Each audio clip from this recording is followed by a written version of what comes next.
On this episode of the Hanford Insider, we have a Central Valley Foodies update from Jordan Burrow. You'll get an update of Hanford news and the community calendar. Then I'll be back later with your sports report. This is the Hanford Insider for Monday, March 3rd.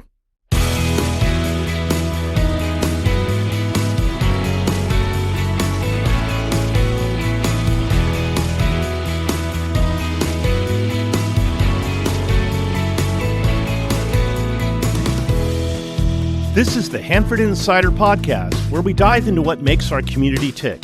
From local stories at hidden gems to conversations with people shaping our neighborhood, we're here to celebrate, explore, and connect. I'm your host, Rob Bentley. Whether you're new to Hanford or a longtime local, this is your source for everything happening in our town. From events and news to unique conversations with people who make Hanford such a unique community. I hope you enjoyed the format. Let's take a look at this week's community news.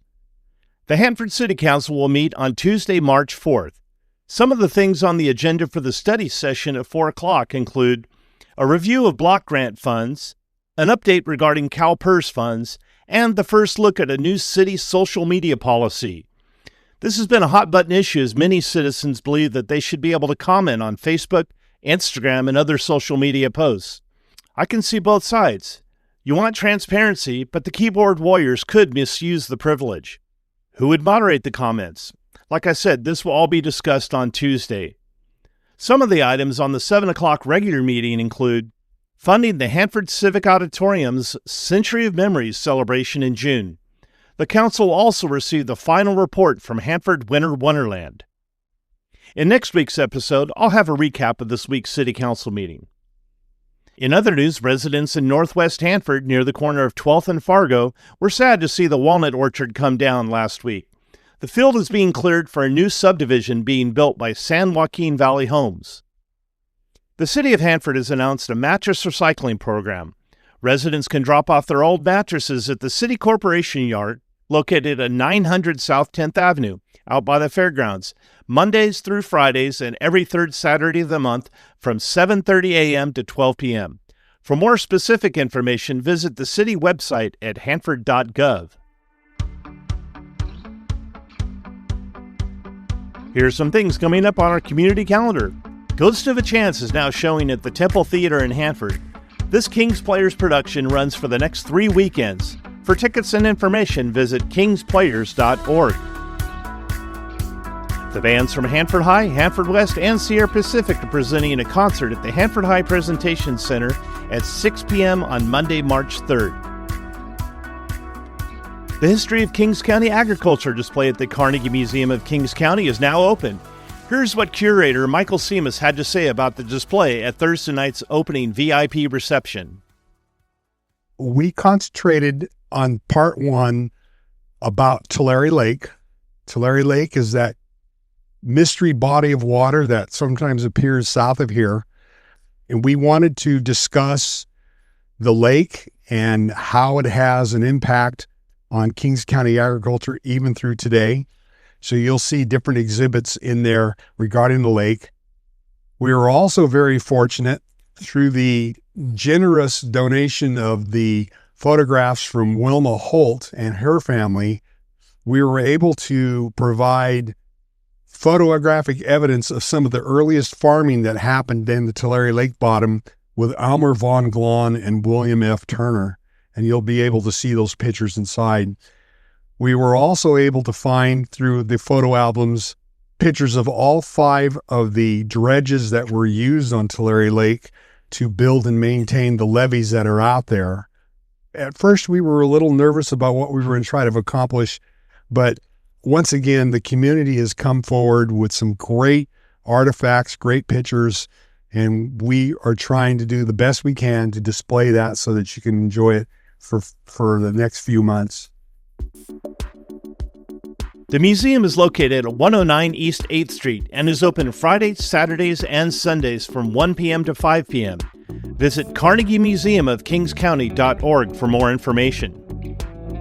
The Main Street Hanford Beer Tasting event, Everybody's Irish in downtown Hanford, will be held on Friday, March 14th at 6 p.m. Tickets are on sale now at mainstreethanford.com. The King Symphony Orchestra is presenting their annual Young Artists Spring Concert on Sunday, March 16th at 4 p.m. in the Hanford Fox Theater.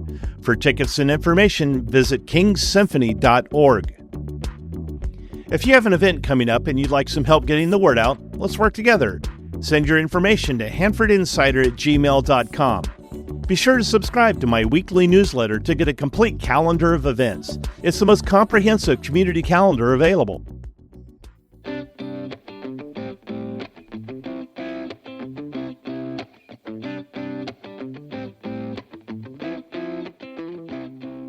Well, it's great to welcome back to the show Jordan Burrow from Central Valley Foodies. How you doing, Jordan? Doing good. How you doing, Rob? Thanks for having me on. Doing fantastic. Thanks. We visited last. I checked it. It was December 10th in 2023, and a lot has happened on the foodie scene since then, and we have new places that have opened up. But before we get into talking about specific restaurants and stuff, let's talk a little bit about the Central Valley's Foodies Facebook page and what you have on there and what people can expect to see. Yeah, so the Central Valley Foodies Facebook group is a community-based Facebook group focusing all about the local food scene in Central Valley. Used to be originally just a small group, just about Kings County food scene. And basically I took over the page and wanted to expand it, open to everything Central Valley food. So primarily focusing on small food businesses, small farms, Central Valley, food education, anything food related. And that's a place really, you can go on there and write reviews on local small mom and pop restaurants you go to, and then also find out information about like food events and local things going on in your area. Yeah, the Facebook page is called Central Valley Foodies, and you'll see lots of pictures of different dishes that people have posted, and like you said, reviews and recommendations for places that maybe you haven't heard of.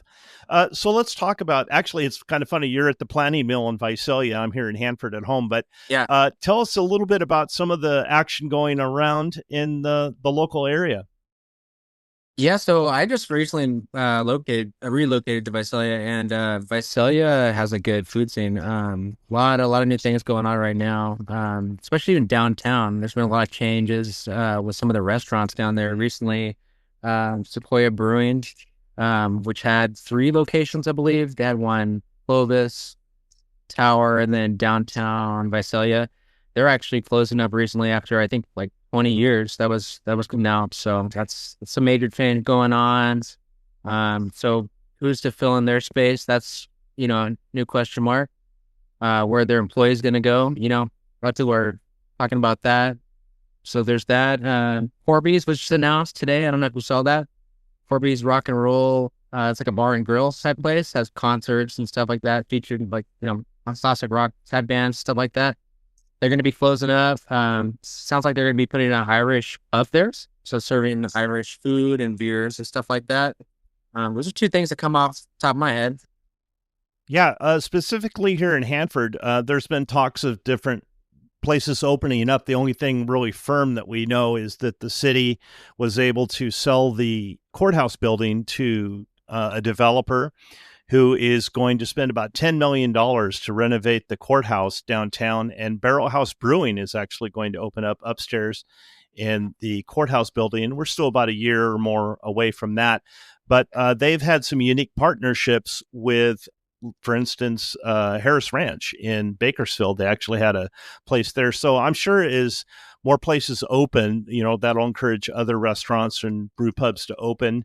Also wanted to talk about food trucks because that seems to be a popular topic. And I know here in Hanford, we had quite a selection of them at the Hanford Winter Wonderland, and the Thursday Night Marketplace in Hanford that starts in May also has a really great selection of food trucks. How about elsewhere in the valley? What are some great food trucks that stand out to you?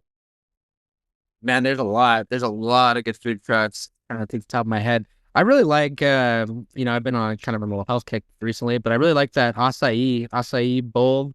They have a location downtown Hanford, off, what is it? Not Main Street, but that is it? Yeah, it's Urban and Lacey.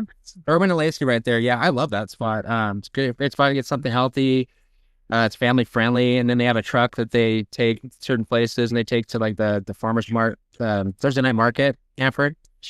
And so I really like to support them when I get a chance. Other food trucks kind of things. I really like Taco San Marcos out here in Visalia. That's a really solid spot. They have a lot of options because they do the birria tacos, which is basically like a shredded beef. I think it's traditionally goat, but it's a shredded beef taco, and then it's got cheese like in between the tortillas, something like that. They grill. It's really good. They also have good options for people like on different diets. They have like a keto versions, and they just have a wide variety of options on their menu. It's all like really fresh and family owned and small here in Citrus Valley. Yeah, so here locally, I mentioned the Thursday Night Marketplace. I really like the Barbecue Queen at Thursday Night Marketplace. I'm a barbecue guy. I love that stuff. And Mega Texas Barbecue in Fresno is just outstanding, and they're receiving rave reviews all over the social media and stuff. You got to check out their social media pages. They've got quite the dishes on display. Yes. There's also I like a Golden Lumpia Warrior. That they serve great Filipino food. And then a new one that just opened up recently, and they're kind of getting out there in the community, is the Eldest Mobile Bistro. That is a local food truck, and they've been doing some great stuff. I'm also a big fan of Chef Gray, if I had mentioned that before, but I'm a big fan of Chef Gray. They have, I found them at the Carnegie Museum of Kings County car show back in June, and wherever they show up, I try to hit them up. A couple places here locally in Hanford or maybe in Kingsburg that I have really enjoyed is, of course, Cheyenne's Steakhouse in Kingsburg is outstanding. And then I also like the new remodeled De Chico's restaurant that they have in downtown Kingsburg. They moved downtown onto Draper Street, and they have a really nice place there, De Chico's does. So yeah, there's a lot of good stuff going on and here in the area, and not only food trucks, but mom and pop places. How about breakfast places? The Green Valley Cafe in Hanford is just like, I would go there like every day if I could. I have a few favorite spots, Central Valley, for breakfast, and that's one of them, Green Valley Cafe. I really love the Overland Cafe. Christy and the girls who work back there, it's just stick to your ribs, old school food. You can't go wrong. The portions are huge. It's like going to grandmother's house for breakfast. You always know what you're going to get. You're always going to be satisfied. Price is good, even with today's economy. I mean, for what you get. So I really like those spots. And then in Visalia, I really like, there's a little place called Butter and Milk. And I think that I believe they're a family. I believe they're related to the Beecham Biscuits out in Pismo is a similar business. So they do like, breakfast biscuits, biscuits and gravy is kind of what they're known for, but they also do like breakfast tacos, breakfast burritos, and some other things. But that's a really cool spot. And there's a couple other little hidden gems out here in Visalia. Mama K's, I think it's out kind of, might be like in an industrial kind of area. Really good, breakfast food. Small. Yeah, there's so many places. It's and you have to look. My wife and I had the chance to travel to Cambria in the fall, and we tried out a place called the Hidden Kitchen in Cambria, and it's like you say, it's just one of those places that's tucked away, doesn't get much publicity or anything like that, but it was delicious and it was a great atmosphere. So Jordan and I would love to hear your suggestions as to places. You can leave comments on the Central Valley Foodies Facebook page, or you can stop by the Hanford Insider Facebook page and make comments below the podcast post on what restaurants you particularly enjoy. We'd love, and I'm sure Jordan would love to hear more about those so he can get the word out about those places. If I didn't mention your restaurant, if you have a restaurant or a food truck in town, I apologize, but we try to get to as many as we can. But again, leave your information in the comments on either page, and we'll try to help you get the word out there. Definitely. And yeah, check out the Facebook group. It's kind of like where the heart of everything goes on for that page. The Instagram I'm really active on just because I like that platform. So I use Instagram a lot to share about local restaurants in the 559, food information, farm events. There's a lot going on. You just gotta look for it and keep your eyes open. Well, that's great. Hey, Jordan, thank you for joining me again, and I can't wait to meet up with you again, maybe when we get some new restaurants opening up in the area. Yeah, sounds great. All right, Jordan, thank you so much. All right, thank you. After my interview with Jordan, I did a little more research, and I found some interesting fun facts that maybe you've heard about or maybe you haven't. I understand that after several delays, the Don Pancho Mexican Bar and Grill is slated to open soon in the Hanford Mall and the Old Que Pasa spot at the west entrance to the mall. I also saw on Instagram that Off the Vine Sandwich Shop will be opening a full-scale restaurant and bar in the old Fatty Albert space on 7th Street, just east of Doughty Street. I encourage you to follow Off the Vine on social media for some construction updates and some great pictures of the food that they offer. I'm a big fan of Off the Vine, so I'm excited about this new adventure. I also reported a few months ago that the space that was formerly occupied by Artworks and then later The Works on 6th Street between Irwin and Doughty Street is also being remodeled for a new brew pub in downtown Hanford. Now, if we could only get some good news from Superior Dairy, huh? As I said, at any point a new owner wants to come forward and share their good news with us, please contact me. I'd love to help you get the word out and end all of this speculation. Now let's go to Eric for this week's exciting high school sports news.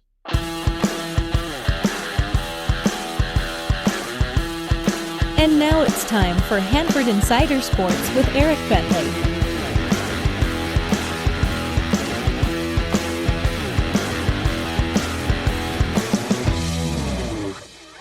We start with the Sierra Pacific girls basketball team as they headed up to Selland Arena Friday to take on Monache with a Central Section D2 title on the line. It was a back-and-forth game early on before Sierra Pacific went on a 9-0 run thanks to a pair of Lila Love threes and an Asia Jackson three-pointer to take a 16-8 lead in the first quarter. Both teams traded baskets in the second quarter, with the Golden Bears leading 26-19 at halftime. But Monache would cut into the Sierra Pacific lead in the third. However, 7 points from Niang Ayuen helped the Golden Bears cling to their lead, 38-37, heading into the fourth quarter.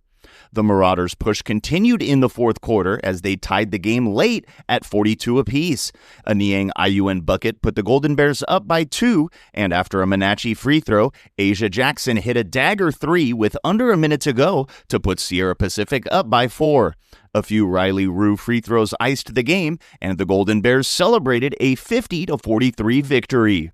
In his first season at the helm, Coach Victor Chavarin Jr. and the Golden Bears are Central Section Division II champions and will head to the CIF state playoffs as a 2-seed in Division II, facing off with 15-seed Grant High from Sacramento in round 1 on Tuesday at 7 p.m.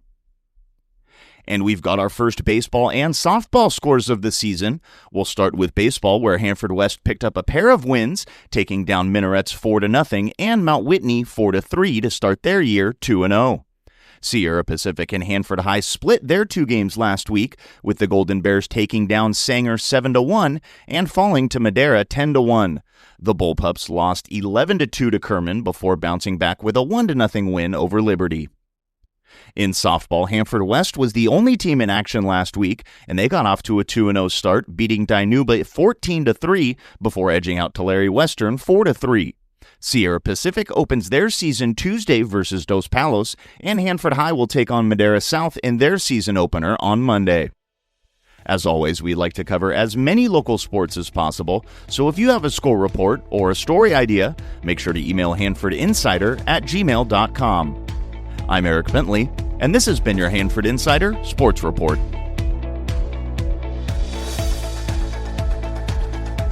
That's all the time we have for this week's show.